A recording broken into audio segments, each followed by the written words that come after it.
అప్పటి వరకు చాలా సంతోషంగా ఉన్న ఒక కుటుంబం ఒకే ఒక్క రాత్రిలో నరక కూపంగా మారింది. ఇలాంటి ఆత్మలు కనుక ఒక మనిషిని పట్టుకుంటే అతన్ని నీడలాగే వెంటాడుతూ తనకే కాపలా కాయడం, తనతోనే ఉండి తనతోనే బ్రతకడం, ఆ కుటుంబానికి నరకాన్ని పరిచయం చేసిన ఒక ఆత్మ కథ ఇది. నెల్లూరు జిల్లాలోని ఒక చిన్న గ్రామం.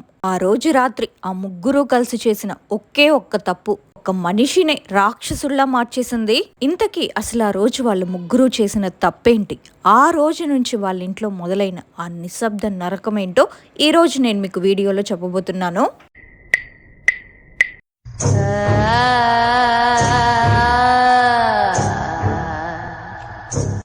అప్పుడు నా వయసు ఒక 10-11 ఏళ్ళు అలా ఉంటాయి.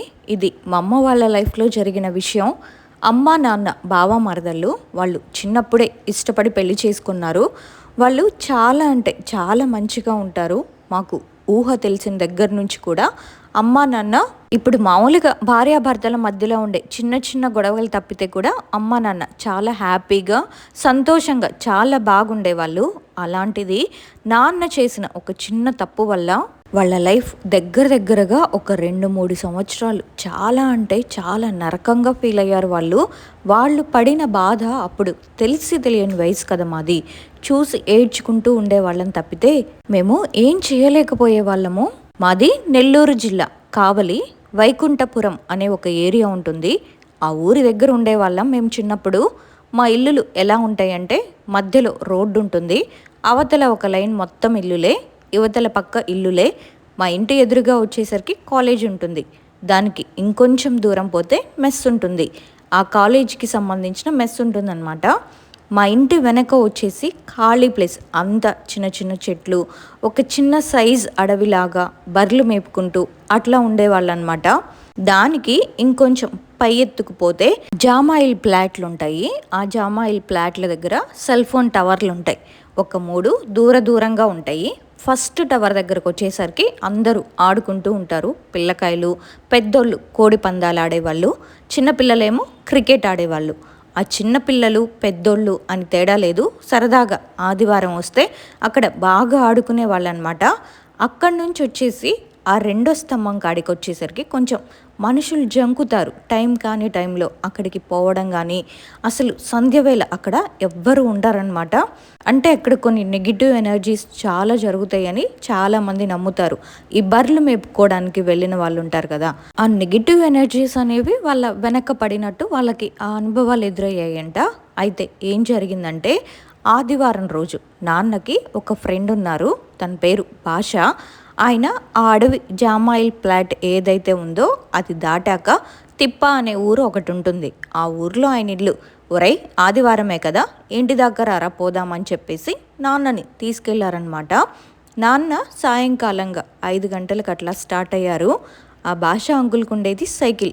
ఆ సైకిల్ని నడుపుకుంటూ సైకిల్ మీద భాష అంకుల్, నాన్న, ఇంకొక ఫ్రెండ్ ముగ్గురు కలిసి వెళ్తూ ఉన్నారు. వెళ్తూ ఉన్నప్పుడు ఫస్ట్ నార్మల్గానే వెళ్ళిపోయారు, అడవి దాటేశారు, జామాయిల్ ప్లాట్లోకి ఎంటర్ అయ్యారు. ఫస్ట్ స్తంభం కూడా దాటారు. రెండో స్తంభానికి వెళ్ళేలోపు అస్సలు సంధ్య అయిపోయింది. అంటే 6-6:30 అలా అయ్యింది. సెల్లో లైట్ వేసుకొని పోతూ ఉంటే నాన్న ఫ్రెండ్ ఇంకొక అంకుల్ ఉన్నారు కదా, ఆయన ఫస్ట్ పడబోయాడంట. ఎవరో తోసేసినట్టే పడబోయి కూడా కొంచెం తటాయించుకొని నిమ్మలంగా దాని నుంచి తప్పించుకున్నాడు. రెండోసారి వచ్చేసరికి నాన్నని ఎవరో లాగినట్టుగానే పడిపోయారంట. అసలు అది ఎలా పడ్డాడంటే చెప్పాలంటే నాన్న వీపు మీద ఎవరు కొట్టినట్టుగా ఒక గుర్తు పడింది. నాన్నకి కంత దగ్గర అంటే కన్ను పక్కన మొత్తం దొక్కుపోయింది. ముగ్గురు మనుషులు మాట్లాడుకుంటూ వెళ్తున్నారు. వాళ్ళిద్దరికి పెద్ద తేడా కూడా అనిపించలేదు. అయినా నాన్న పడితే కనీసం పక్కన వాళ్ళకి జారిపోయినట్టుంటుంది కదా, అది కూడా ఆ శబ్దం కూడా వాళ్ళకి రాలేదంట. ఈయనేమో పడిపోయి అరవడం, పడడం నాన్న పైన ఎవరో కూర్చున్న ఫీలింగ్ వచ్చేసింది. ఈ భాష అంకుల్ నాన్నని అటు ఇటు చూసి వెనక్కి చూసేసరికి పడి కొట్టుకుంటూ ఉన్నాడు మా నాన్న. ఇంకా పరిగెత్తుకుంటూ వచ్చి ఏమైంది అని చెప్పేసి నాన్నని అటొకరు ఇటొకరు చేయి పట్టుకొని గట్టిగా పైకి లేపారంట. ఆ లేపినప్పుడు చూస్తే నాన్న చాలా అంటే ఊరకనే ఏదో రాయి తగిలి పడినట్టు అనిపించిన గాయాలు మాత్రం చాలా దారుణంగా తగిలాయి. అప్పుడైతే నాన్న ఏం మాట్లాడలేదంట. ఏదో రాయి తట్టుకొని పడిపోయానులే అని చెప్పాడంట. ఆ తర్వాత భాషా అంకుల్ వాళ్ళ ఇంటికి వెళ్ళిపోయారు. వెళ్ళాక నాన్నకి పడుకోబెట్టి మందులు పూసి కొంచెం ఆ దెబ్బకి మందు పూసేసి కొంచెం మంచినీళ్ళు ఇచ్చి తాపించి ఆ తర్వాత కొంచెం తటాయించుకున్నాడు. పక్క రోజు పొద్దున్నే ఇంకా ఇంటికి ఆ రోజు రాత్రంతా రాలేదు మా ఇంటికి. అయితే ఆ నెక్స్ట్ డే మార్నింగ్ మా నాన్న మొహం చూస్తే నిద్ర లేచి మొహం మొత్తం వాచిపోయింది. ఏమైంది అని అమ్మ అడిగితే అప్పుడు మా అమ్మకు చెప్పాడు. భాషా అంకుల్ కూడా పక్కనే ఉన్నారు. అప్పుడు చెప్పారు, మేము వెళ్తున్నాము, ఎవరో వెనక నుంచి కొట్టినట్టే అనిపించింది, దాంతో కింద పడిపోయాను. ఆ తర్వాత ఎంత పైకి లేవాలన్నా నేను ఎంత ప్రయత్నిస్తున్నా నేను లేవలేకపోతున్నాను, నా వల్ల కాలేదు. నా తల పట్టుకొని రాళ్లకేసి గుద్దేశారు, తట్టుకోలేకపోయాను. ఆలోపు భాషా అంకుల్ వెనక్కి తిరిగి చూసొచ్చి లేపారు. లేకపోతే నేను బతికేవాడిని కాదేమో అని చెప్పారు. చెబితే ఇంకా ఆ టైంలో వెళ్లకుండా ఉండాల్సింది కదా అని చెప్పి భాషా అంకుల్ కొంచెం బాధపడ్డారు. ఒరేయ్, నువ్వు అంత ఇబ్బంది పడ్డా నువ్వు కింద పడిన మాకు చిన్న శబ్దం కూడా రాలేదురా అని అప్పుడు ఆ భాషా అంకుల్ చెప్పారు. నాతో పాటు వచ్చే మనిషి కనిపించలేదేంటి అని వెనక్కి తిరిగి చూశాను. వెనక్కి తిరిగి చూడడమే నేను చేసిన మంచి పనేమో, నిన్ను కాపాడుకోగలిగాను అని చెప్పి భాషా అంకుల్ బాధపడ్డారు. అదైపోయింది దాంతో. ఆ తర్వాత అమ్మ కళ్ళ నీళ్లు పెట్టుకుంది. ఆ తర్వాత పర్లేదు, అమ్మ బాగానే ఉంది. నాన్నకు కూడా పర్వాలేదు, కానీ పనికి పోలేదు, ఇంట్లోనే ఉన్నారు, పడుకొని ఉన్నారనమాట. ఆ రోజు నుంచి అమ్మ కూడా ఊహించుండదు ఆమె జీవితంలో ఇలాంటి సందర్భాలు ఎదుర్కొంటాను అని, ఇంత కష్టపడతాను, ఇంత నరకం చూస్తాను అని జీవితంలో ఆమె ఊహించి ఉండదు. ఆ రోజు నుంచి స్టార్ట్ అయింది మా ఇంట్లో నరకం. 2 సంవత్సరాలు, ఒక్కరోజు కాదు, 2 రోజులు కాదు, 2 సంవత్సరాలు మేము చూసిన నరకం ఇప్పటికీ తలుచుకున్న వెన్నుల్లో వణుకు పుడుతూ ఉంటుంది. ఎందుకంటే ఒక్కొక్కరిది ఒక్కొక్కలా ఉంటుంది. కానీ మాకు నాన్న ఒంట్లో ఇలాంటి ఒక నెగిటివ్ ఎనర్జీ ఉందని తెలుసుకోవడానికి 2 సంవత్సరాల టైం పట్టింది. అది బయటపడలా. అమ్మ నాన్న ఇష్టపడి పెళ్లి చేసుకొని ఎన్ని కష్టాలు వచ్చినా, ఎన్ని ఇబ్బందులు వచ్చినా, ఎలాంటి సిచ్యువేషన్లో అయినా ఏ రోజు నాన్న అమ్మని తిరస్కారంగా మాట్లాడడం కానీ, చెయ్యి చేసుకోవడం కానీ అలా ఏముండదు. ఏదో చీటికి మాటికి గొడవ పడతారు, మళ్ళీ కలిసిపోతారు. అది అందరి దగ్గర ఉండే విషయమే కదా. కానీ ఆ రోజు నుంచి ఒక పూర్తి డిఫరెంట్గా మారిన ఒక మనిషిని చూసాం మేము. మా నాన్నను పూర్తిగా చేంజ్ అయిపోయాడు. అంటే ఎలా అంటే తాగుతాడు, ఫుల్గా తాగుతాడు, ఇంటికి వస్తాడు, కారణమే ఉండదు, అసలు ఆ గొడవకి కారణమే ఉండదు. ఎందుకు గొడవ పడతాడో తెలీదు. ఆ గొడవ పడిన మనిషి ఎలాంటి మాటలు అడుగుతాడంటే కనీసం మా అమ్మ ఊహించి కూడా ఉండదు. అలాంటి చండాలమైన మాటలన్నీ మాట్లాడేవాడు, బూతులు మాట్లాడేవాడు. అమ్మ ఎదురు తిరిగి మాట్లాడితే చెయ్యి చేసుకునేవాడు. అమ్మకే షాక్, ఏంటి ఇలా మారిపోయాడు అని అనేసి. నాన్న వస్తున్నాడు, నాన్న రిక్షా బండికి గజ్జెలు ఉండేవి అప్పట్లో, అంటే ఇప్పుడు రిక్షాలకి గజ్జెలు కట్టి ఉండేవాళ్ళనమాట. ఆ గజ్జెల శబ్దం వస్తే మేము అప్పటికి నిద్ర పోకపోయినా నటించే వాళ్ళం, గట్టిగా కళ్ళు మూసుకొని ముడుక్కొని పడుకునే వాళ్ళం. అమ్మ ఏది మాట్లాడితే దేనికి కొడతాడో అని భయపడేది అమ్మ అయితే. అలాంటి సిచ్యువేషన్స్కి భయపడిపోయామన్నమాట మేము. తెలీదు ఎందుకు ఇలా జరుగుతుందో మాకు నిజంగా తెలీదు. మా నాన్న డే బై డే రోజులు జరిగే కొద్దీ ఇంకా దారుణంగా మారిపోతున్నాడు. అంటే ఉన్నంతలో చాలా సంతోషంగా చూసుకునే మా నాన్న దగ్గర కూర్చోబెట్టుకోవడం, నవ్వుకోవడం, మాట్లాడుకోవడం అనేదే మర్చిపోయారు. అమ్మ నాన్న ఎప్పుడు గొడవలు పడుతూ ఉండేవారు. ఎందుకు పడుతున్నారో కూడా దానికి పర్టిక్యులర్గా ఒక కారణం కూడా ఉండేది కాదు. నాన్నే గొడవ పెట్టుకునేవాడు, గొడవ చేసేసేవాడు. అది ఎంత సిల్లి గొడవలంటే అసలు దానికి ఒక కారణం వెతకాలన్నా కూడా ఎంత వెతికినా దొరికేది కాదు. అలాంటి కారణాలన్నమాట. అయితే అమ్మకి ఏం అర్థం అయ్యేది కాదు. ఎందుకు ఈ మనిషి ఇట్లా తయారయ్యాడని ఆలోచించేది, ఏడ్చేది. అమ్మమ్మకు చెప్పుకొని చాలా ఏడ్చేది. మా అమ్మమ్మ ఆ టైంలో మీ ఇద్దరి గొడవల మధ్య నా మనవరాలు నలిగిపోతున్నారనేసి అమ్మమ్మ వేరే ఉండేది. అమ్మమ్మ తీసుకొని వెళ్ళి మమ్మల్ని ఆమె దగ్గరే పెట్టుకునేది. అయితే ఇలాగే ఫుల్గా తాగుతున్నాడు, వచ్చి పడుకుంటున్నాడు, గొడవ పెట్టుకుంటున్నాడు, తినట్లేదు, తిండి తినట్లేదు. ఆ తాగినప్పుడు పడుకుంటారు కదా, ఇప్పుడు తాగితే ఫుల్గా నిద్రపోతారు, లేదంటే మెలకువగా ఉంటే గొడవలు పడి కొట్టుకొని తిట్టుకొని అలసిపోయి నిద్రపోతారు కదా. కానీ నాన్న వచ్చేలోపు అరిచేవాడు, గట్టిగా అరిచేవాడు. నిద్రపోతానే అప్పుడే నవ్వేవాడు, అప్పుడే మూలిగేవాడు, అప్పుడే అరిచేసేవాడు. అవన్నీ చూస్తే భయం వేసేది మాకు. ఇంకా ఏమీ లేదు, అమ్మ కాస్త నవ్విందంటే కూడా ఆ రోజు సాయంకాలానికే ఏదో ఒక విధంగా గొడవపడి ఉండేది. అంత దారుణంగా రోజు రోజు గడిచే కొద్దీ భయమేసిపోయేది మాకు. ఒకరోజు నాన్న గొడవ పెట్టుకొని వచ్చి, అంటే మా ఇల్లు పూరిల్లు మాది, ఒకటే గడప దగ్గర దిండేసుకొని అమ్మ పడుకొని ఉందన్నమాట. నాన్నేమో బయట మంచం వేసుకొని పడుకొని ఉన్నాడు. గొడవ పడి బాగా ఏడ్చేసి ఉంది అమ్మ, అప్పటికే ఏడ్చేసి అట్లాగే ముడుక్కొని పడుకొని ఉంది గడప దగ్గర. అట్లా పడుకొని ఉంటే అప్పటికే టైం సుమారుగా అర్ధరాత్రి 12, 1 అట్లా అయి ఉంటుందన్నమాట. ఆ టైంలో మామూలుగా మసక కళ్ళతోటి ఒకసారి పడుకుంటే ఎవరో గడప దగ్గరికి ఇలా వచ్చి మళ్ళీ వచ్చిపోయినట్టుగా అనిపించిందంట అమ్మకి. దాంతో అమ్మకి ఇంకా ఏం అర్థం కాలేదంట. ఏంటిది, కొంచెం మెలకుగానే ఉంది అప్పటికి, ఎవరో వచ్చిపోయినట్టే ఉందే అని ఆలోచించిందంట. మళ్ళీ యువతలకు తిరిగి మళ్ళీ పడుకుంది. మళ్ళీ ఆమెకు అదే ఫీలింగ్ కలుగుతుందంట, ఎవరో వచ్చిపోతున్నట్టుగా. సరే అని చెప్పేసి ఉన్నట్టుండి ఇట్లా రోడ్డు సైడ్కి చూసేలోపు తలకి కొంగు వేసుకొని ఉందంట. అంటే తలకి కొంగు కప్పుకొని ఉంది, మొహం కనిపించకుండా. నాన్న మంచం దగ్గరికి రోడ్డులో నుంచి వస్తూ ఉందంట. అమ్మ ఉండి, ఒసై ఎవరివే నువ్వు, నా మొగుడు దగ్గరికి ఎందుకు వస్తున్నావు, నువ్వు ఎక్కడి దానివే, నువ్వు ఎక్కడి దానివై మా ఇంటి దాకా వస్తున్నావు, చెప్పు తెగిపోయిద్ది నీకు, చీపురి కట్టు చూసావా ఎట్లా ఉందో, తరిమి తరిమి కొడతాను నిన్ను అని చెప్పి అమ్మ తిట్టిందంట. తిడితే అదేమో, ఆల్రెడీ నేను తొక్కేశాను వాణ్ణి, నేను వదలను, నేను నాతోనే తీసుకుపోతాను, నేను ఎంచుకున్న మనిషి తను, అతనితోటే వచ్చాను నేను, అతన్ని తీసుకుపోతాను, నేను అతన్ని వదిలిపెట్టే పోను అని చెప్పిందంట. అమ్ముండి ఎవ్వరివే నువ్వు అని చెప్పి లేచేటప్పటికి అక్కడ ఎవ్వరూ లేరంట. ఇంకా ఆమెకి ఏం అర్థం కాలేదు. అమ్మకైతే గుండె ఆగినంత పని అయింది. ఏదో ఆ క్షణంలో మొండి ధైర్యంతో మాట్లాడిందే కానీ ఆ తర్వాత పొద్దున్న లేచి ఆలోచిస్తూనే ఉంది, భయపడుతూనే ఉంది. అమ్మమ్మకు చెప్పి కూడా భయపడింది. ఎవరో అమ్మ ఇట్లా వచ్చింది, ఇట్లా జరిగింది, యాడకి పోయి తీసుకొచ్చాడు అమ్మ, ఈయన కాళ్ళమ్మటే వచ్చినట్టుందమ్మా అని చెప్పి భయపడిపోయింది. ఇలా గొడవలైతే జరుగుతూనే ఉన్నాయి. ఇలాగే అమ్మ సర్దుకొని పోతానే ఉంది.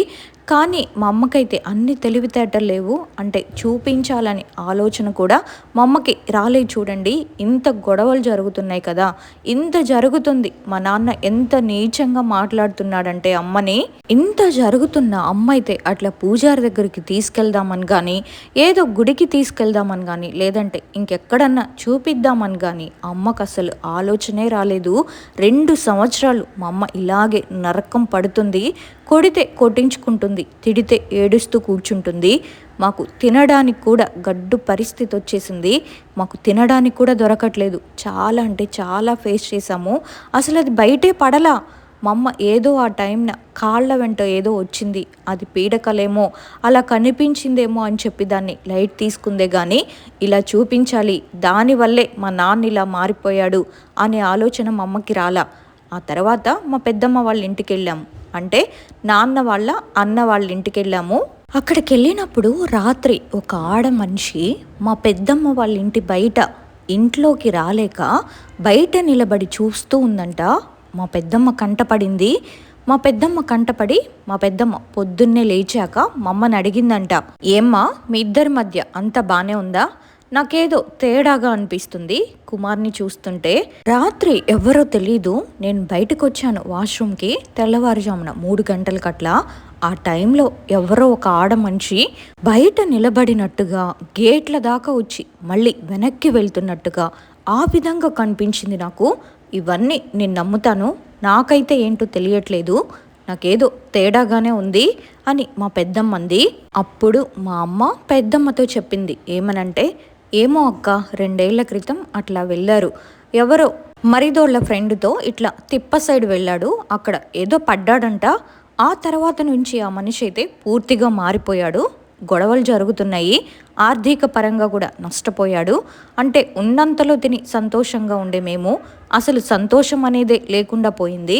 తినడానికి పూట గడవడానికి కూడా చాలా కష్టంగా మారింది. ఒకసారి నాకు కూడా ఇలాగే రాత్రిపూట సగం పొద్దుకి ఇంటికాడ పడుకొని ఉంటే ఇలా ఒక మనిషి నెత్తిన కొంగు వేసుకొని ఇలా వచ్చినప్పుడు నేను కూడా ఈ విధంగానే అరిచాను, తిట్టానక్క. ఆ తర్వాత ఏం నాకు కనబడలేదు, కానీ ఇతనిలో మాత్రం మార్పు వచ్చింది. కనీసం అట్లా పక్కన కూర్చొని మాట్లాడుతున్నా కూడా వెంటనే రాంగ్ అయిపోయేవాడు, అరిచేవాడు, గట్టి గట్టిగా తిట్టేవాడు. ఆ తాగి పడుకోవడం, అరవడం, ఏడవడం, కేకలు వేయడం, నవ్వడం, ఎవరో ఒక మనిషితో మాట్లాడినట్టే ఉండేవాడు. నేను ఇంకా ఇవన్నీ సఫర్ అవుతున్నానే, కానీ ఇవన్నీ దేనివల్ల అవుతున్నాయి ఏంటి అనేది నాకైతే తెలియదు.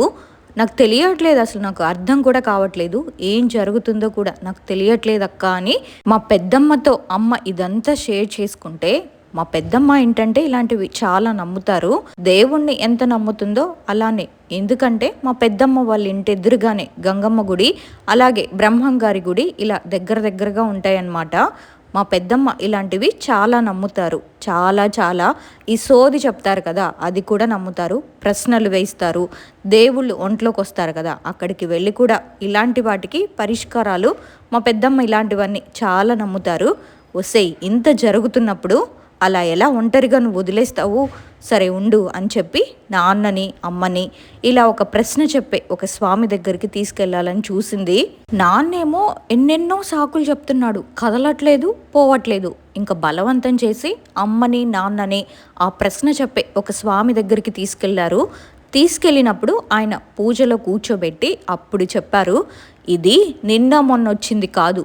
ఏ రోజైతే అతను ఆ చెట్ల దగ్గర అది ఆ రాయి తట్టుకొని పడడమో, కాలు జారి పడడమో కాదు, వెనక నుంచి ఆ మనిషిని కొట్టి అతని తల పట్టుకొని అదిమేసింది.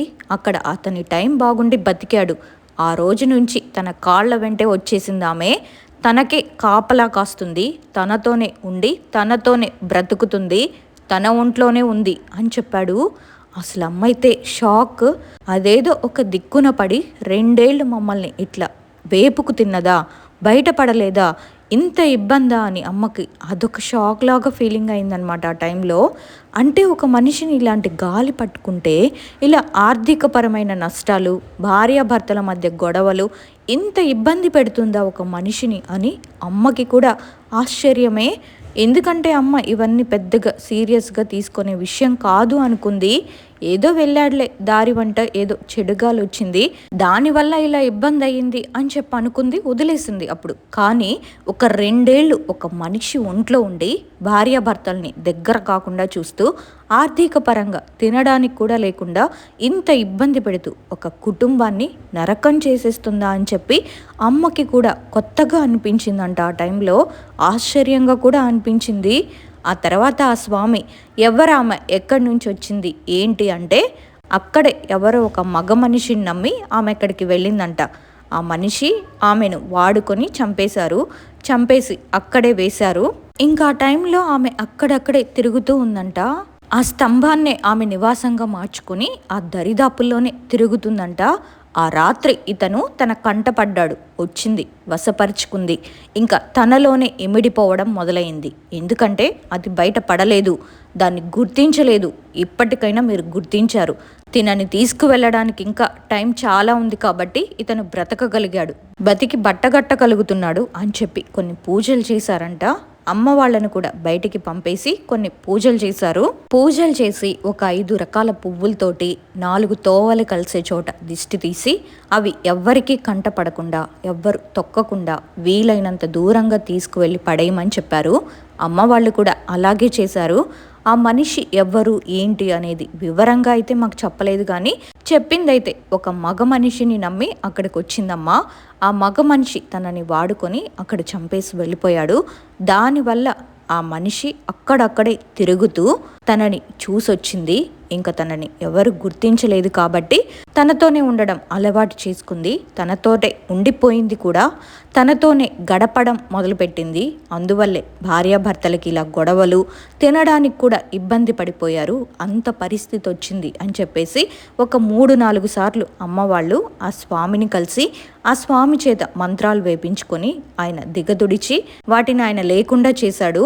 మా పాలిట ఆయనే దేవుడని మేము నమ్ముతున్నాము. ఎందుకంటే అమ్మకి ఏమీ తెలియదు, ఇలాంటివి ఇంత సీరియస్గా ఉంటాయని కూడా తెలియదు అమ్మకి. అంటే చిన్నపిల్లలకి దిష్టి తగిలితే దిష్టి తీసి పడేయడం, ఉప్పుతో దిష్టి తీసి పడేయడం, ఏదన్నా కాళ్ళ వెంట వస్తే కాళ్ళు కడుక్కొని లోపలికి వెళ్ళిపోతే ఇంకేమీ ఉండదని, ఏదన్నా పీడకలలు వస్తే ఆ పీడకలల్లో ఏదో మాట్లాడుకున్నాను, మాట్లాడింది అనే ఫీల్ అవుతుంది. కానీ ఒక మనిషి నాన్నని ఇలా పట్టుకొని 2 సంవత్సరాలు ఆయన ఒంట్లోనే ఇమిడిపోయి దానివల్ల ఇంత ప్రెషర్ చేస్తుంది అని అమ్మకి ఆ వయసులో తెలియలేదంట. నిజంగానే మా పెద్దమ్మ వాళ్ళ ఇంటికి మేము అదృష్టంగా వెళ్ళడము, మా పెద్దమ్మ దాన్ని పసిగట్టడము, మా అమ్మని అడగడము, మా అమ్మ జరిగినవన్నీ చెప్పడము, మా పెద్దమ్మకు డౌట్ వచ్చి స్వామి దగ్గరికి తీసుకెళ్తే ఇదంతా జరిగిందని చెప్పడము. నిజంగా మా నాన్నకి ఈ భూమి మీద నూకలున్నాయి అనిపిస్తుంది. ఎందుకంటే పర్టిక్యులర్గా ఆ వయసులో నాకు 10-12 లోపే ఉంటుంది. కానీ వాళ్ళు పడిన గొడవలు, మా నాన్న పెట్టిన టార్చరు, తాగి పడుకుంటే ఆయన అరిచిన అరుపులు, కాళ్ళు చేతులు కొట్టుకునేవాడు, మంచానికి వేసి తపా తపా అని కొట్టుకునేవాడు. అమ్మ అయితే ఎందుకు కొట్టుకుంటున్నావు, దేని కొట్టుకుంటున్నావు అని చెప్పి గొడవ పడేది. ఆమె వల్ల కాక ఏడ్చేసేది. దాంతో ఆయన అరిచేవాడు, మూలిగేవాడు, అప్పటికప్పుడే ఏడ్చేవాడు. ఎవరో ఒక మనిషితో మాట్లాడుతున్నట్టే ఆయన నిద్రపోతూనే మాట్లాడుకునేవాడు. అసలు మాకు ఆయన ప్రవర్తనే అర్థమయ్యేది కాదు. కానీ మా నాన్నకి బతికే రాతుంది కాబట్టే 2 సంవత్సరాలు అది ఒంట్లో ఉన్నా కూడా నాన్న వీక్ అవుతూ వచ్చాడు. కానీ ఆ టైంకి మా పెద్దమ్మ పసిగట్టి అది తీపించడం వల్ల మా నాన్న బతికాడు. ఇదే మా అమ్మ నాన్న లైఫ్లో జరిగిన ఇన్సిడెంట్. నిజానికి ఈ ఇన్సిడెంట్లో ట్విస్ట్ ఏంటంటే, ఆ రోజు తను వేచి చూస్తుంది వాళ్ళ నాన్న కోసం కాదు, తనని మోసం చేసి ప్రాణాలు తీసిన ఆ మగ మనిషి కోసం ఆమె అక్కడే కాపు కాసింది. కానీ విధి వైపరీత్యం ఏంటంటే, అదే సమయానికి వాళ్ళ నాన్న తన స్నేహితులతో కలిసి ఆ 2వ స్తంభం దాటుతూ వెళ్ళారు. సరిగ్గా అదే సంధ్యా సమయంలో ఆమె కంట వాళ్ళ నాన్న పడ్డారు. తన పగ తీర్చుకోవడానికి ఎవరో ఒకరు కావాలి, లేదా తన ఒంటరితనాన్ని పంచుకోవడానికి ఒక తోడు కావాలి. ఆ క్షణంలో ఆమె కంటికి వాళ్ళ నాన్న కనిపించారు. అందుకే వెనక నుంచి బలమైన దెబ్బ కొట్టి తలని రాళ్లకు గుద్ది వాళ్ళ నాన్న ప్రాణాలను వశపరుచుకోవాలని చూసింది. ఆ భాషా అంకుల్ కనుక ఆ రోజు వెనక్కి తిరిగి చూడకపోయి ఉంటే వాళ్ళ నాన్న ప్రాణాలు అక్కడే గాలిలో కలిసిపోయేవి. చివరగా ఈ ఇన్సిడెంట్ ద్వారా నేను మీకు చెప్పాలనుకున్నది ఒక్కటే, మన పెద్దలు కొన్ని విషయాలను వద్దని చెప్తున్నారంటే దాని వెనక ఏదో ఒక బలమైన కారణం ఉండే ఉంటుంది. ముఖ్యంగా సంధ్యా సమయాల్లో, అంటే పగలు మరియు రాత్రి కలిసే వేళల్లో ఎవ్వరూ తిరగని ప్రదేశాలకు వెళ్ళడం, పాడుబడ్డ చోట్లకు వెళ్ళడం ఏ మాత్రం కూడా మంచిది కాదు. మనకి తెలియకుండానే కొన్ని నెగిటివ్ ఎనర్జీస్ మనల్ని అట్రాక్ట్ చేసే అవకాశం ఉంటుంది. ఆ రోజు వాళ్ళ ముగ్గురు చేసిన పొరపాటు అదే. టైం కాని టైంలో ఆ భయంకరమైన ప్రదేశానికి వెళ్ళడమే. ఒక్కొక్కసారి ఆ శక్తులు ఎవరి కోసమో వేచి చూస్తూ ఉంటాయి. కానీ తెలియక మనం వాటి దారిలోకి వెళ్తే వాళ్ళ నాన్నలాగే బలైపోయే ప్రమాదం ఉంది. కాబట్టి దయచేసి అడవి ప్రాంతాల్లో, తోటల్లో, లేదా ఊరి చివరన ఉండే పాడుబడ్డ కట్టడాల దగ్గర సంధ్యా సమయంలో ఒంటరిగా తిరగకండి. ఇప్పుడున్న ప్రజెంట్ జనరేషన్లో మనం ఇలాంటివి నమ్మకపోవచ్చు, కానీ మనకు తెలియని శక్తులు, మన కంటికి కనిపించని నెగిటివ్ ఎనర్జీలు ఈ ప్రకృతిలో ఎక్కడో ఒక చోట తిరుగుతూనే ఉంటాయి. కాబట్టే మీ ప్రాణం మరియు మీ కుటుంబం చాలా విలువైనవి. ఈ ఇన్సిడెంట్ కనుక మీకు నచ్చితే ఒక లైక్ చేయండి. మీ ఆత్మీయులందరికీ కూడా ఈ వీడియోని షేర్ చేసి వారిని కూడా అలర్ట్గా ఉండమని చెప్పండి. మీకు ఇంకొక చిన్న ఇన్సిడెంట్ చెప్తాను. ఈ ఇన్సిడెంట్ కడపలో జరిగింది. తను నా ఫ్రెండ్, పేరు పుష్ప. తను ఫ్యాషన్ డిజైనర్గా పనిచేస్తూ ఉండింది. ఫస్ట్లో అమలాపురంలో వర్క్ చేసేది, హాస్టల్లో ఉంటూ. అక్కడి నుండి కడపకి షిఫ్ట్ అయ్యింది. అది అపార్ట్మెంట్, తక్కువ కాస్ట్కే ఇస్తున్నారు అని అపార్ట్మెంట్లో ఒక రూమ్కి షిఫ్ట్ అయ్యింది. ఆ అపార్ట్మెంట్లో ఏంటంటే ఫస్ట్ అండ్ సెకండ్ ఫ్లోర్స్లో మాత్రమే ఉండేవారు జనాలు. థర్డ్ ఫ్లోర్లో చాలా తక్కువ మంది ఉండేవారు. ఆ ఫ్లాట్లోకి తను వెళ్ళింది, బాగానే ఉంది, తనకి ఏం ఇబ్బంది లేదు. కొన్ని రోజుల తర్వాత తను ఒకటి గమనించింది. అదేంటంటే తన రూమ్ ముందర ఒక నీళ్ల కుండ పెట్టారు. ఆ కుండని చూసాక తను ఆ ఫ్లాట్లో కూడా ఎవరు ఉన్నారేమోలే అని అనుకుంది. ఒకరోజు తను పని పూర్తి చేసుకొని ఇంటికి వచ్చాక తలనొప్పి ఎక్కువగా ఉంది అని తను టీ పెట్టుకుంటూ ఉండగా ఆ టీలోకి అల్లం లేదు అని అప్పుడు గుర్తుకొచ్చి ఇంకా ఎదురింటి వాళ్ళని అడుగుదామని బయటకు వచ్చి ఆ ఫ్లాట్ తలుపు కొట్టింది. ఎవ్వరు తలుపు తీయడం లేదు. అయితే ఆ ఫ్లాట్కి ఒక చిన్న కన్నం ఉంది. దాంట్లో నుండి చూస్తే ఏదో ఒక నీడ అలా తన ఎదురు నుండి పాస్ అయినట్టు తను చూసింది. వీళ్ళు అసలు ఇంట్లో ఉండి కూడా తలుపులు తీయడం లేదు చూడు అని వాళ్ళని తిట్టుకుంటూ మళ్ళీ తన ఇంట్లోకి వెళ్ళి టీ పెట్టుకొని తాగుతున్నప్పుడు ఆ ఎదురింటి వాళ్ళు డోర్ తీస్తున్నట్టు అనిపించి తను బయటకు వచ్చి చూస్తే వాళ్ళ ఫ్లాట్ డోర్ తీసే ఉంది. కానీ ఆ ఇంట్లోకి వెళ్ళి చూస్తే అక్కడ ఎవ్వరూ లేరు. డోర్ తీసి ఒకవేళ బయటికి వెళ్ళారేమోలే అనుకొని తన రూమ్లోకి వెళ్ళి లాక్ చేసుకుంది. తన పని తను చేసుకొని రాత్రి పడుకోవడానికని వెళ్ళింది. బాగా నిద్రపోతూ ఉంది తను. రాత్రి 11 ఎదురింటి నుండి పాటలు వినపడడం వల్ల ఇంకా తనకి మెలకువ వచ్చింది. తనకి ఆ పాటలు కూడా చిన్నగా రావడం లేదు, చాలా పెద్దగా వినిపిస్తున్నాయని వాళ్ళకి చెప్పడానికని వాళ్ళ ఇంటికి వెళ్ళింది. డోర్ తెరిచే ఉంది. ఫస్ట్ హాల్లో చూసింది, కానీ అక్కడ ఎవ్వరు కనిపించలేదు. హాల్లో వెతుకుతూ ఉండగా బెడ్రూమ్లో నుండి గజ్జలు కట్టుకొని ఎవరో నాట్యం చేస్తున్నట్టు అనిపించి బెడ్రూమ్లోకి వెళ్ళి చూస్తే ఎవ్వరూ కనబడలేదు. ఆ తర్వాత హాల్లోకి వచ్చింది. చూస్తే అక్కడ ఒక మూలన ఎర్రటి చీర కట్టుకొని గజ్జలు పెట్టుకొని బాగా రెడీ అయి ఉంది ఒక ఆవిడ, నాట్యం చేస్తూ ఉంది మూలన. అది చూసి ఆ నాట్యం చేస్తున్న అమ్మాయి ఒక ఆత్మ. తను చాలా భయంకరంగా కనిపించింది. అది చూసి నా ఫ్రెండ్ గట్టిగా కేక వేసింది. తను కేక వేసేసరికి ఆత్మ తన కళ్ళు పెద్దవిగా చేసి మా ఫ్రెండ్ వైపు చూసింది. అంతే, తను మాయమైపోయింది. అది చూసి అమ్మాయి గట్టిగా కేక వేసుకుంటూ కిందకు దిగింది. అక్కడున్న సెక్యూరిటీ గార్డ్స్ ఇద్దరు కూడా జెంట్సే ఉంటారు అక్కడ, వాళ్ళకి విషయం చెప్పింది. ఆ ఇంట్లో అలా ఎవ్వరూ లేరు, అలా ఏం అక్కడ జరగవు అని ఫస్ట్ సెక్యూరిటీ గార్డ్ చెప్పాడు. కానీ సెకండ్ సెక్యూరిటీ గార్డ్ కొంచెం వయసులో పెద్ద ఆయన. అతను అమ్మ మీతో కొంచెం మాట్లాడాలి, పక్కకు వస్తారా అని చెప్పి పక్కకు తీసుకొని వెళ్ళి విషయం చెప్పాడు. ఆ ఇంట్లో ఒకప్పుడు వైఫ్ అండ్ హస్బెండ్ వాళ్ళకు ఒక కూతురు ఉండేది. అమ్మాయి భరతనాట్యం అనుకుంటా, చాలా పిచ్చి. అమ్మాయికి వయసు కూడా ఒక 25 సంవత్సరాలు అలా ఉండొచ్చు. అమ్మాయి నాకు పెళ్ళి వద్దు, నేను ఇలానే నాట్యం చేసుకుంటూ ఉంటాను, నాకు పెళ్ళి వద్దు అని చెప్పింది. కానీ వాళ్ళ పేరెంట్స్ అమ్మాయి మాటలు పట్టించుకోకుండా నువ్వు పెళ్లి చేసుకోవాల్సిందే, నీకు ఎల్లకాలం మేము తోడుగా ఉండమని నచ్చ చెప్పారు. అయినా అమ్మాయి వినలేదు. అమ్మాయి వినకుండా పోయేసరికి వాళ్ళ పేరెంట్స్ అమ్మాయిని కొట్టడము తిట్టడము చేసేవారు. అమ్మాయి ఒకరోజు ఆత్మహత్య చేసుకొని చనిపోయింది. తను అసలు అలా ఎందుకు చేసుకుందో ఎందుకు చనిపోయిందో మాత్రం అక్కడ ఎవ్వరికీ తెలియదు. చనిపోయిన అమ్మాయికి కర్మకాండాలు కూడా సరిగ్గా చేయకపోయేసరికి అమ్మాయి ఆత్మలాగా ఆ ఇంట్లోనే తిరుగుతూ ఉంటుంది. వాళ్ళ పేరెంట్స్ మాత్రం అమ్మాయి చనిపోయాక కొద్ది రోజులకి ఖాళీ చేసి వెళ్ళిపోయారు. అమ్మాయి ఆ రూమ్లోనే డ్యాన్స్ వేయడం, గజ్జల సౌండ్ వినిపిస్తుంది రాత్రైతే అని అపార్ట్మెంట్లోకి సరిగ్గా ఎవ్వరూ రావడం లేదు. అందుకే తక్కువ రేట్కే నీకు రూమ్కి రెంట్కి ఇచ్చారు. ఆత్మ బయటికి రాదు, ఆ ఇంట్లో మాత్రమే తిరుగుతూ ఉంటుంది, కానీ సౌండ్ మాత్రం వినిపిస్తుంది. ధైర్యం చేసి నువ్వు ఆ ఇంట్లోకి వెళ్ళి చూసి బ్రతికి ప్రాణాలతో బయటపడ్డ అమ్మాయివి నువ్వే అని ఆ సెక్యూరిటీ గార్డ్ ఇదంతా చెప్పాడు. ఆ ఆత్మ బయటకి రాకుండా మంత్రించిన గంగాజలం, అదే ఆ కుండ పెట్టాము ఆ ఫ్లాట్ ఎదురుగానే, అందువల్లనే ఆ ఆత్మ బయటికి రాలేదు. మేము కూడా తను నాట్యం చేసేది చూసాము. వాళ్ళ పేరెంట్స్ వచ్చి కర్మకాండలన్నీ పద్ధతిగా చేసి వెళ్ళండి అంటున్నా వాళ్ళేమో రావడం లేదమ్మా అని మ్యాటర్ మొత్తం చెప్పాడు. ఆ సెక్యూరిటీ గార్డ్ చెప్పిన మాటలు విన్న మా ఫ్రెండ్కి అయితే ఫ్యూజులు ఎగిరిపోయాయి. 1 వీక్ తర్వాత తను అపార్ట్మెంట్ని ఖాళీ చేసి అక్కడి నుంచి వెళ్ళిపోయింది. ఇదే నా ఫ్రెండ్ ఫేస్ చేసిన ఒక హారర్ ఇన్సిడెంట్. నా ఫ్రెండ్కి మాత్రం ఎలాంటి హెల్త్ ఇష్యూస్ రాలేదు, ఎలాంటి ప్రాబ్లమ్స్ కూడా తను ఫేస్ చేయలేదు. ఎందుకంటే ఆత్మ ఉన్న ఇంట్లోకి తను వెళ్ళినా తనకి ఎలాంటి ప్రాబ్లమ్స్ అయితే రాలేదు. ఇది జరిగిన ఇన్సిడెంట్. అందుకే కొత్త ప్రదేశాలకు వెళ్ళినప్పుడు లేదా ఇల్లు మారేటప్పుడు కొన్ని విషయాలు చాలా జాగ్రత్తగా ఉండాలి. అతి తక్కువ ధరకే ఇల్లు వస్తుంది కదా అని ఆశపడద్దు.